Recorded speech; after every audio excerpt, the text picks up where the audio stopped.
Hello. How are you doing this morning? Oh, awesome. Sounds like you're all doing really great. Well, I am super excited to be here with you. Let me just get set up here. I have a little bit of a cough, so you might hear some of that come out. Just ignore it, and we'll move on. I am excited to be here and to be sharing in a little bit of a different capacity than I normally do. I'm also excited that I remembered that I was doing this morning. If any of you know me, you're not surprised by that. You're like, oh, yeah, me too. Actually, and I know that sounds kind of silly, but the truth is that if this was early January, Sarah, I might not have remembered. And I would have probably been reminded that I was doing it on Tuesday when we have our staff meeting. And I would be like, they'd be like, Sarah, you know, you're preaching this week. And I'd be like, yeah, I do. Yep, totally remembered I was doing that. And then I would have spent the whole week, well, the first 4 days freaking out. And then I'd probably plan for a day, and then I'd say, Amos, please, can I not preach? And then he might let me out of it. So that is early January, Sarah. But then something pretty spectacular happened around mid-January, I think. I was over at the Murray's house for dinner or lunch, and I was telling Maria that I was feeling really overwhelmed and that I just couldn't keep things in order, and I was forgetting stuff, and I felt like I had like a million balls up in the air. You know, you feel like that sometimes. But I was dropping all of them somehow. Like, I was dropping balls that I didn't even know that I had up in the air. And so I was telling her about that, and she said, well, Sarah, do you have a planner? I'm like, no. Like, what is that? So then within seconds, Camille ran upstairs and brought me down an extra planner. And it wasn't this one, because I actually ran out of room in the other one. But I got this one, dream, plan, complete, repeat. That's the dream, right? That will never happen, but it's inspirational, I suppose. But, so she got me this planner, and it has totally changed my life. I write down things. Yeah, I do. Sometimes I put Post-its in there, and I write down when I have plans, and then sometimes people are like, hey, do you want to do something? And I'm like, hold on, let me check my planner. I know. And actually, I told my mother about this and my friends, because I care, and turns out it's not that revolutionary. Turns out a lot of people do this, and I'm looking at your faces, and your faces look a lot like my family's face when I told them this, like, yeah, like, how did you survive without one? Like, how did you ever do anything without a planner? It's like, oh, yeah, well, I guess, okay, yeah. But the truth is, I kind of could remember things. Like, I would remember appointments, or actually, like, I was writing that down, and I felt like a little voice in my head was like, or your mom did it for you. And that's true. Like, my mom would be like, don't you have something this week? And I'd be like, yeah, I think I do. But now I'm the mom, you know, so I have to kind of have things together a little bit, at least enough to get them to doctor's appointments. So now it's like my responsibility to do this. And I find that I need this planner. Like, I need a reminder, you know. I need a reminder to get to doctor's appointments. I need a reminder to plan the meals for the week, to sit down with my husband and hang out. Like, I need a reminder to hang out with people. And I also need a reminder to create space and time with God. Now, as a kid, I grew up in a more traditional evangelical denomination where we celebrated Christmas Eve, Christmas, Good Friday, we talked about Good Friday, and then Easter morning, right? So that was pretty much the full gamut. And it was great. I really loved the way that I grew up. But I grew up as a Protestant in a predominantly Irish Catholic side of my family. So my cousins, you know, we'd get together a lot, and they did some pretty strange things. Maybe some of you know. But they'd come some Wednesday before Easter, and they'd have, like, soot on their foreheads. And then they'd also give up something they really liked for some reason, like video games or candy. Candy was a big one for them. And then it just seemed really strange, like this idea of Lent or this idea of they do the same thing every year, right? It just seemed really different, but you know what? It worked for them, and that's great. But that was for mainly like the Catholics, right? That's what they do. And then we did something else, you know. So that's all right. But you know, fast forward 20 years later, Josh and I are in Emmaus. Josh is my husband. I'm going to refer to him as Josh from now on. That's him. We live in Emmaus, Pennsylvania, henceforth. Anyway, we live in Emmaus, Pennsylvania, and when we first moved there, we were pretty committed to finding a church that was within our little neighborhood. Most of my teenage years, and then the whole time we've been married, we've gone to a vineyard, but there really isn't one in Emmaus. So we were pretty committed to trying all the churches in our area to see if we could find one that fit just right. And you might be in that position today. Maybe this is your first time or second time here, and you're just trying it out. We did a lot of that. That's all right. We're super happy you're here if that's you. And I hope that you find this to be a welcoming place and your church home, but no pressure. We found ourselves in a lot of different auditoriums just trying to figure out where our church family was. And we were invited by some friends to Antiochian Orthodox church community. So we're like, you know what? It's right in our town. Let's try it out. And actually, St. Paul's was a really wonderful place. We didn't end up staying there, obviously, or here. Spoiler alert. But we really enjoyed it, and we maybe went once or twice. But I actually found that I learned a lot from just those few interactions. One thing that I did not realize, maybe this is like the planner, you're all like, oh yeah. Orthodox Christians follow a liturgical calendar. So they have a calendar that tells them when to fast and when to feast and when to meditate on different parts of the Christian story. So they kind of follow this. It's like their planner that reminds them of when to do things. And that I was like, oh, I can really appreciate that now. My cousins and my family, they are on to something, right? It's like what the church have been doing forever. But it's like, yeah, but it's really important. And so that's a little bit of what we're doing in Lent right now. Amos talked about it last week and the week before.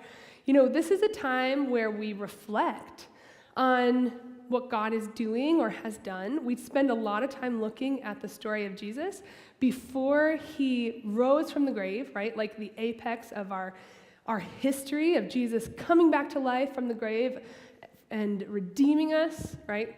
Like all of that is incredible, but let's not rush to that quite yet. Let's take a little bit more time in this season of Lent and reflect and really look inward. Is that okay? Can we do some of that? Excuse me. So we're going to do some of that today in this message, and it's going to be slightly more interactive. I'm not going to make any of you speak. I'm not going to pass around the handheld or anything. But I am going to ask you to interact with your Connect cards. So why don't, just so we can get it over with now, why don't you find that Connect card? The pens are in front of you, and the Connect card was on your seat, so you either have it or it's like under your tush. So grab that now. I'll give you a few seconds. Just have it ready. Pull it out. Put it on your lap. So that way, when we get there, you won't have to be like, where is that thing? You have it, right? All right, so we are going to take some time to interact with this today. I'm going to have you write down some answers to questions, but that'll be a little bit later in the message.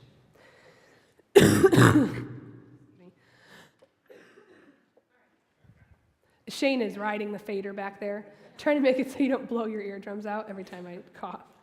All right, so we live in a place right now that we get to experience all of the seasons, right? So I actually spent some of my childhood in a school bus, but that's like another story for another time.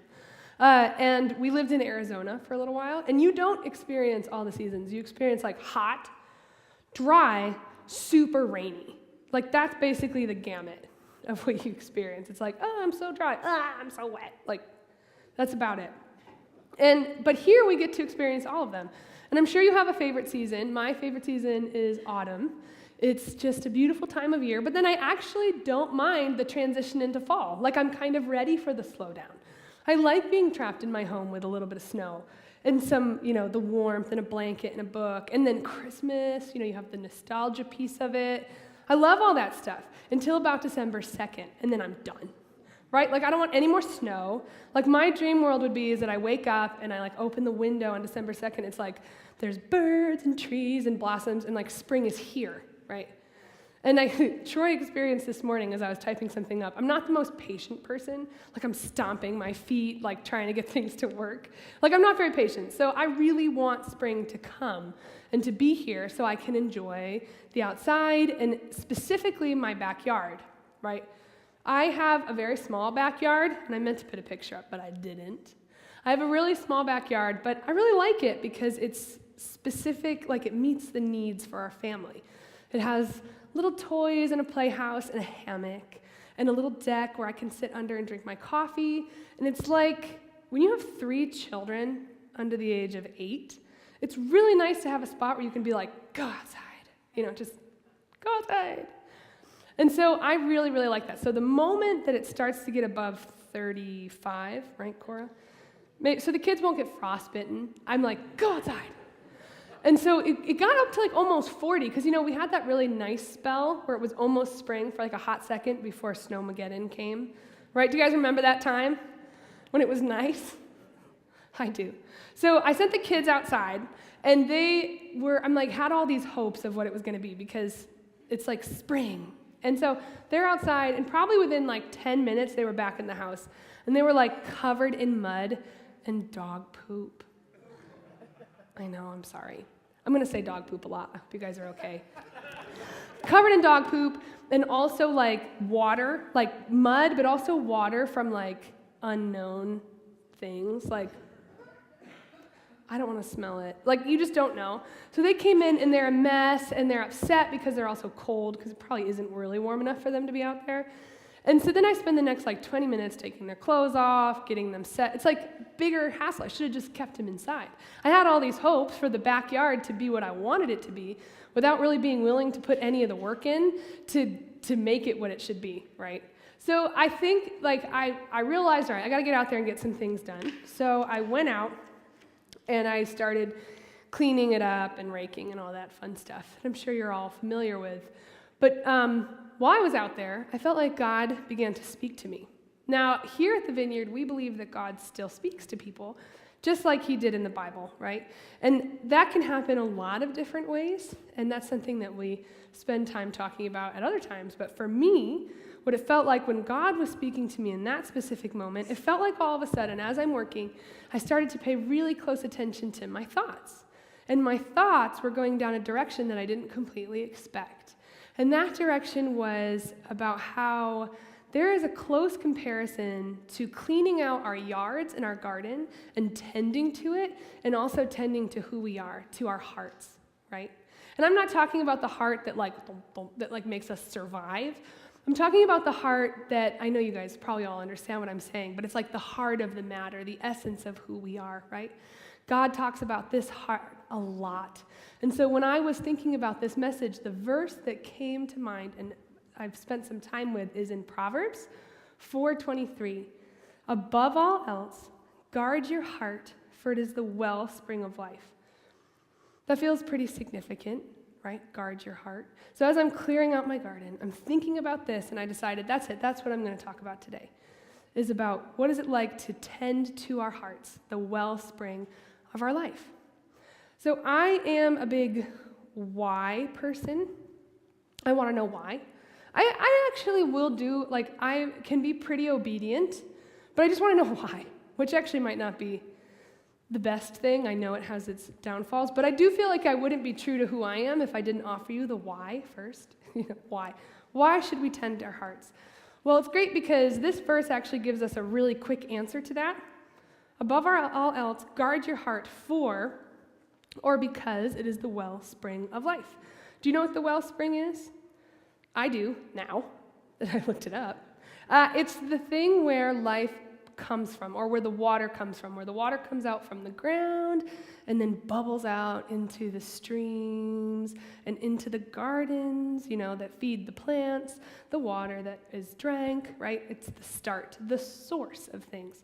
And I think that we can pretty clearly connect that if the source is yucky or contaminated, the water is going to be contaminated or yucky. And if the source is clean and beautiful, then the water is going to be clean and beautiful for the most part, right? You can connect those two things together. Well, I learned this in a pretty clear way over my years of attempted gardening. So we bought our first house when we first got married 11 years ago, Josh. And we bought our first house, and you have these like dreams of when you're like, okay, my first house is gonna have a clawfoot bathtub, right?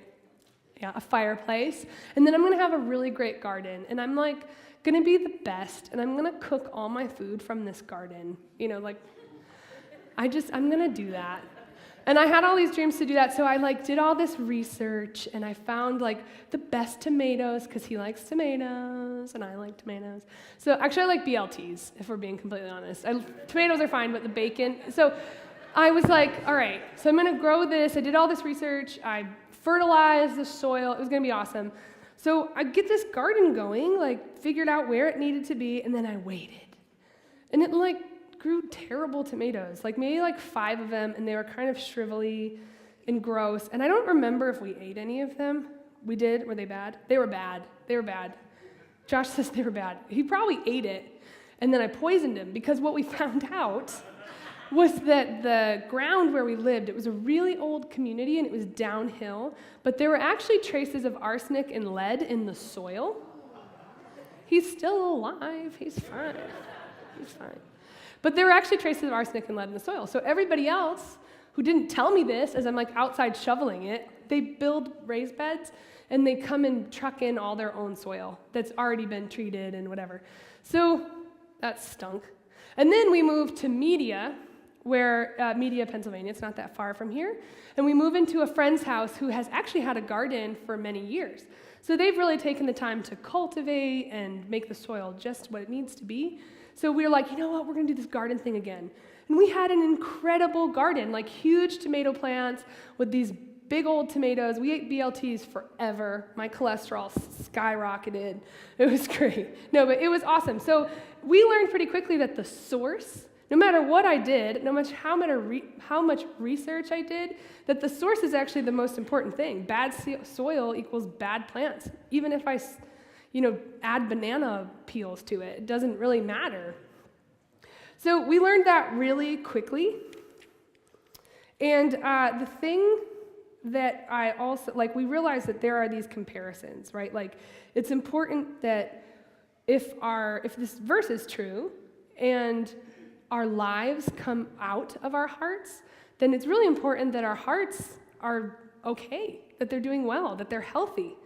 And so that is what this verse is saying. But also this verse tells us the how, which is really great and makes it a lot easier, is that we guard our hearts.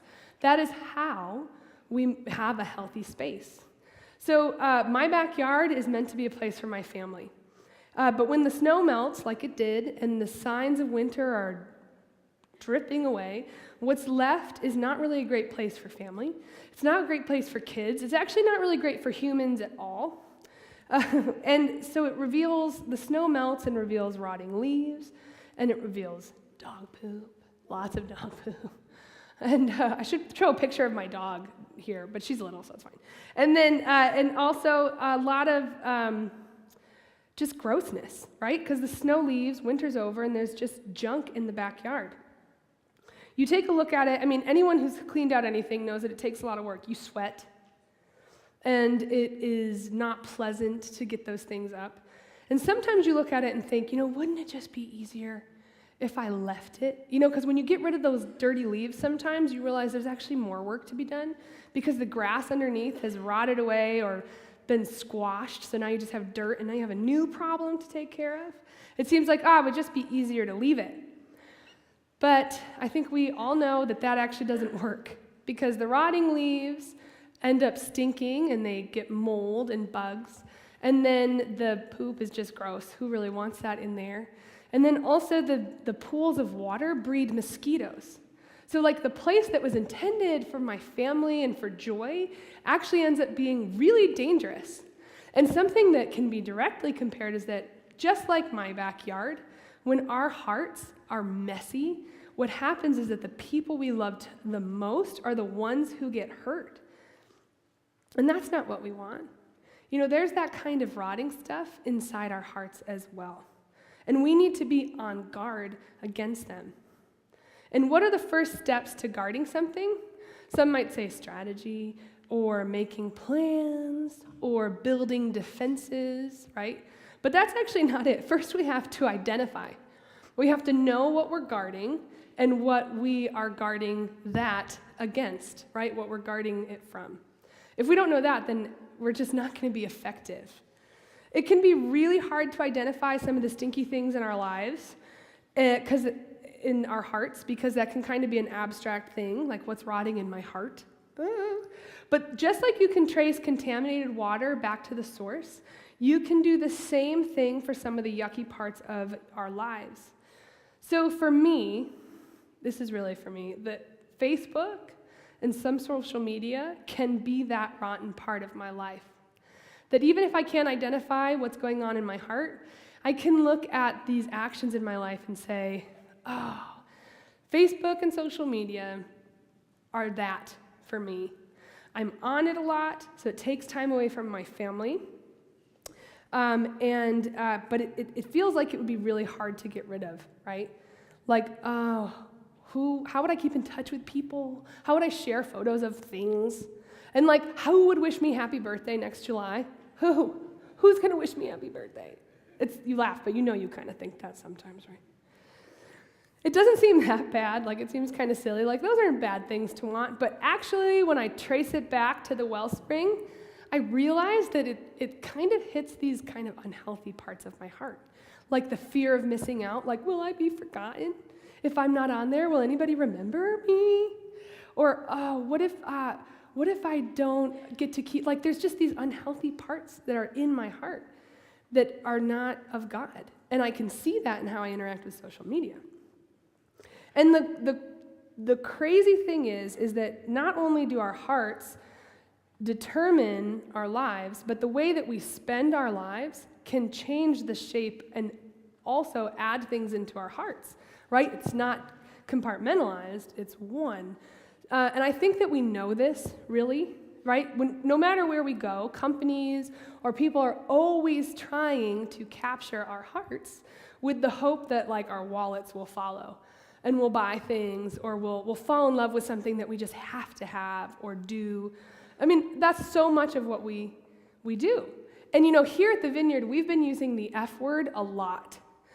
Formation, We've been talking about formation. What? No, guys. Shame. Of course it's formation. So we've been talking about formation and how everything in our lives forms us or is trying to form us. And so even if we're like, oh, we're just staying neutral right now, we're not really being formed by anything, because we are all the time. And so the things that we spend our lives on or we put in our lives begin to form and shape our hearts. And the crazy thing with with Facebook and social media is that I started to see things crop up in my heart that weren't really there or I didn't know were there to begin with. So the more time I'm there, oh, look at this person and what they're doing. And I would like to think that I'm a really confident human being, but you start to compare and you start to wish you had certain things or could be that way. And then also I notice that my opinions of people start to change and I don't even know who they are. But you read things about stuff, they pop up, and so you start to have, some maybe hate begins to grow in your heart. I found that to be true, and I didn't even see those things when I went into doing it. So the things that we fill our lives with can also shape our hearts. Now, it can be really hard to identify those spaces in our hearts that aren't great, right? Like, it's like it's that abstract thing. But, like I said, if we go and we look at our lives, we can start to see those. So the first reflection that I would like you to do is, pull out your card and take a moment and write down the answer to this. What are those rotting things in your garden? Right? There really are no wrong answers here. You can jot a couple things down.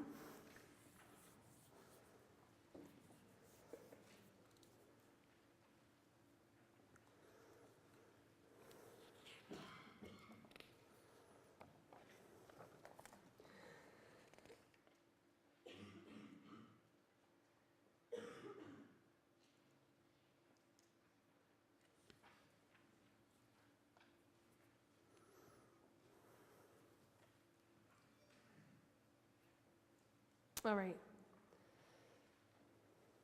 I'll give you a couple of seconds.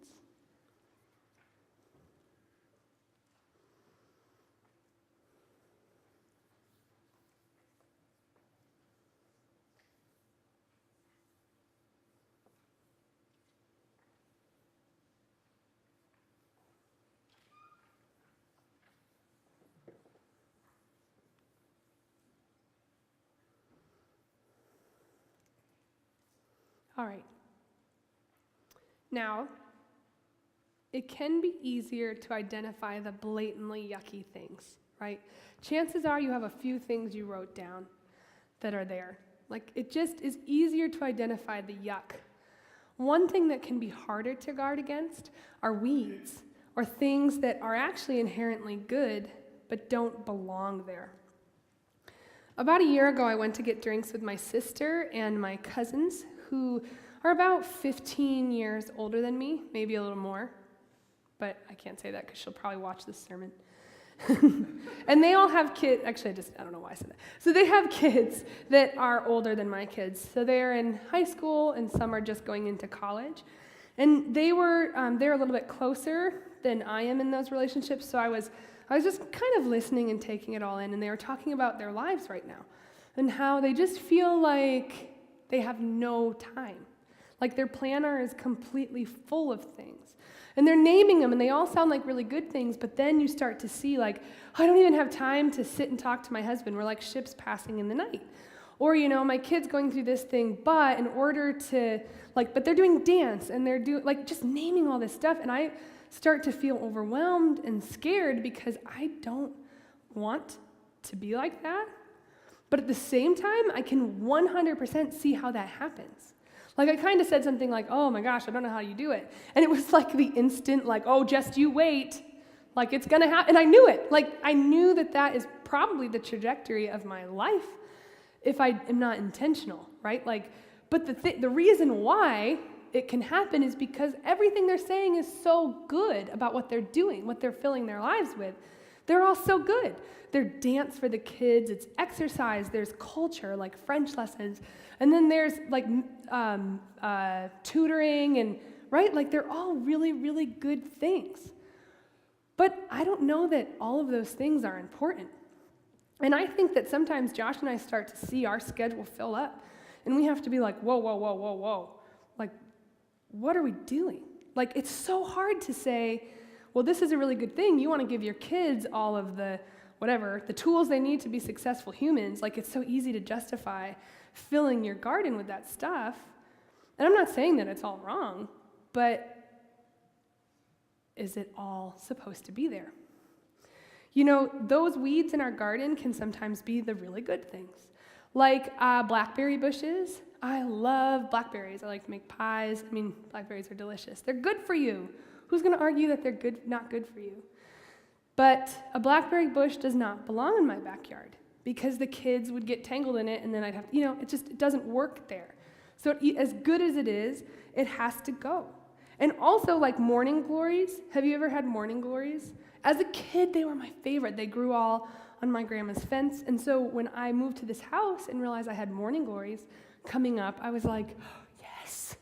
And they were beautiful on my steps. But the thing about morning glories is that they actually choke everything. Farmer endorsed, right? They choke everything. And they choked the things that I really, really cared about. So I had to keep them where they belong. I have to clip them back and keep them in a space where they're not going to do that. So they can be a good thing, but they're also detrimental to the other things in my garden, right? I think there's probably some things in your life that are like that. The weeds that we need to trim and keep in their place. And also the things that just need to be uprooted, even though they're good. So this can be a little harder to see, but let's take some time and think about that. Write down what some of those things might be, all right?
Just a couple more seconds.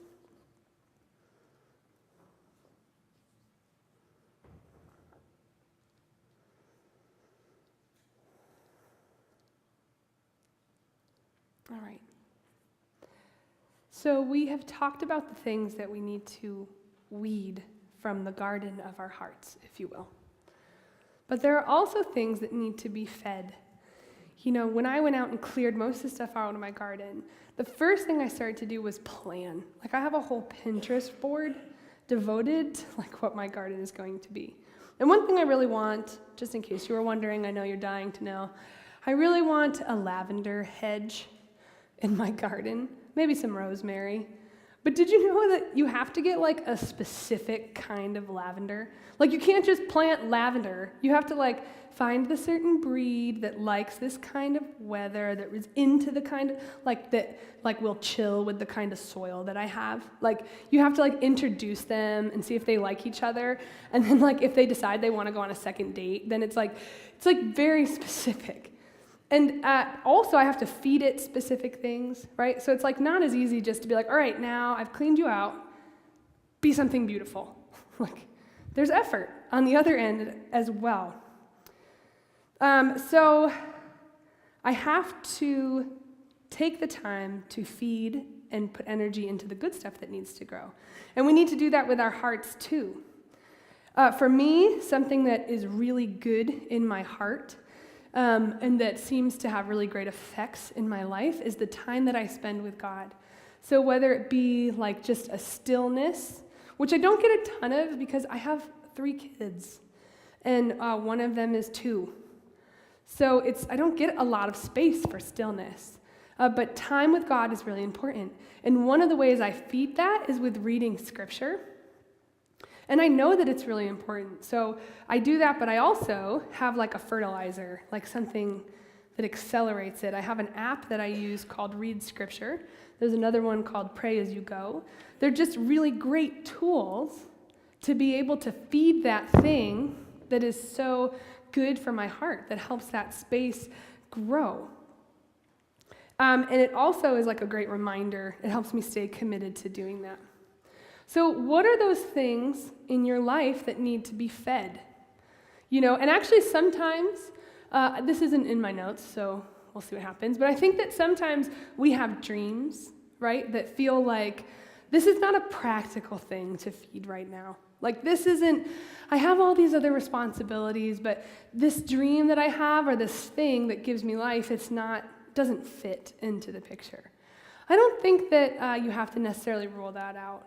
So even if the thing that you're feeling is a dream or a hope or something small that maybe doesn't fit into what you see your life to be, write that down too. So let's reflect on the things in your heart that give you life. And also, if it's hard to see that thing, the same way it's hard to see some of the weeds, look at your life and what gives you joy, and then trace it back into your heart. What are those things that you need to feed? You can go ahead and write that.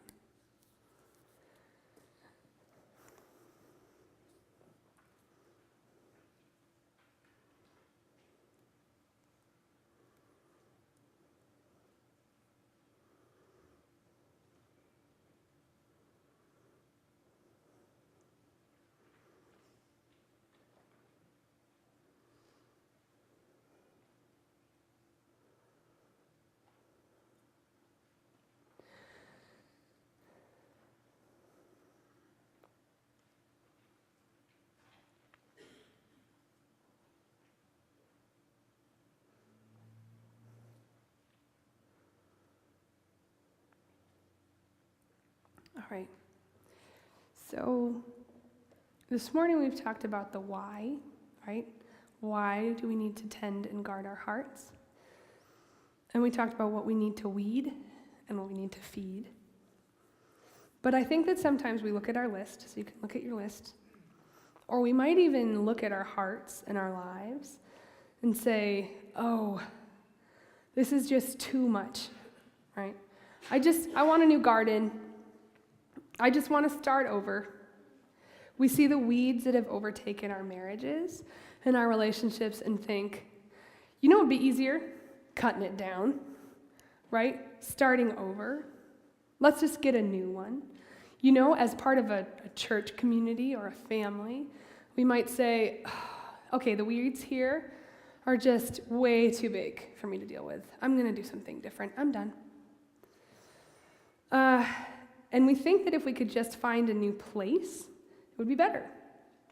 Or maybe our gardens are so overrun with sickness, depression, hurt, that it would just be better to clear it all out with a powerful pesticide and just move on, reinvent ourselves, start, like you hear a lot about that, right? Like the new me, new year, new me. I'm just going to start over. But just like weeds, they're sneaky and they're smart and they follow you. Like when you're in science class as a kid and you realize that like burdocks or like those dandelions that you're always so compelled to go to are like actually just spreading themselves, like you're being manipulated to spreading their seeds. It's like when you realize how sneaky weeds are, you realize that you can't start something new without them coming along with you. And that if you start a new marriage or start a new relationship or try something else, you pretty soon start to see the same things kind of crop up again, right? We really can't do this. And just like when we look at our gardens and see this, like we need help. A lot of people hire in people to come in and do this, and I get why. We need a gardener to come in and take care of this mess. We need a master gardener to come in and weed our lives. We need to invite him in and ask him to care for us. And that master gardener is Jesus. And I know that sometimes it seems like we think we can get it all together first and then invite him in, because it can be a scary thought to invite Jesus in to take care of our garden. But he doesn't come in with a weed whacker, gasoline, and a match, right? And just wreak havoc in our lives. He is gentle and he is loving. And he takes time to clip away the dead parts of who we are. He doesn't come in like with one of those industrial clippers and is like, pfft. He comes in with like one of the little handheld ones, And he takes time to clip away those parts of who we are that are dead and unhealthy. He prunes us. He cuts away those things that are strangling who we are. And I think this pruning can hurt. And I think that we have fear sometimes of letting him in because we're afraid, like I said a minute ago. And yeah, sometimes it can hurt when things get cut away.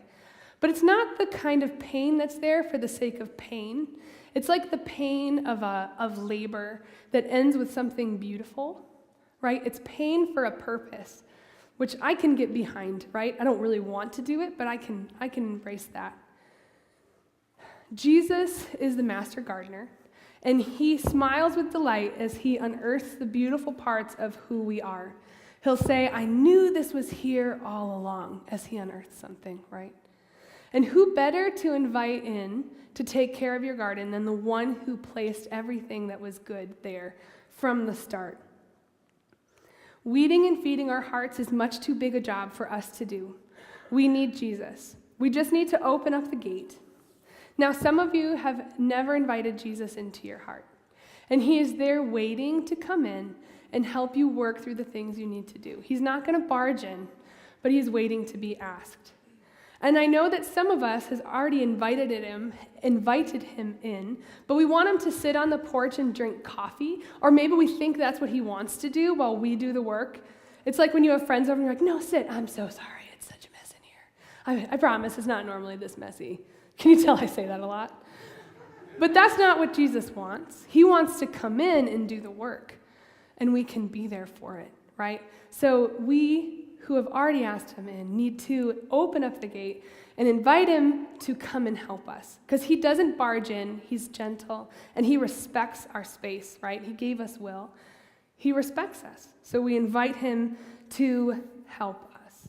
So we are going to, he's just waiting for an invitation. So this morning, we're going to sing, Jesus, Be the Center, all right?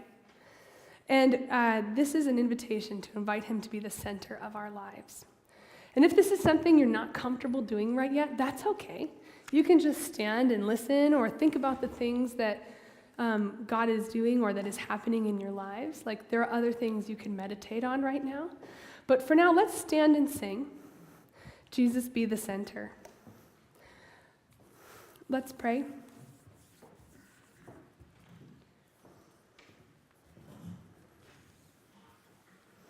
Jesus, you know us. And you know the innermost parts of who we are. That when everything else is stripped away and you push through the weeds and the grasses, like, you know that heart. And when you come in, you aren't afraid of the mess that our hearts are. You're not overwhelmed, and you're not disappointed by the overgrowth. So we stand here this morning and we say that we need you, and we need you to be our master gardener, to help us differentiate between the good things and the bad things. Because God, when we look at our lives, we can see so many things, and it can just be so hard to differentiate, but we need you to show us the kind of lives that you want us to live. We just need you to come and do the work of preparing our hearts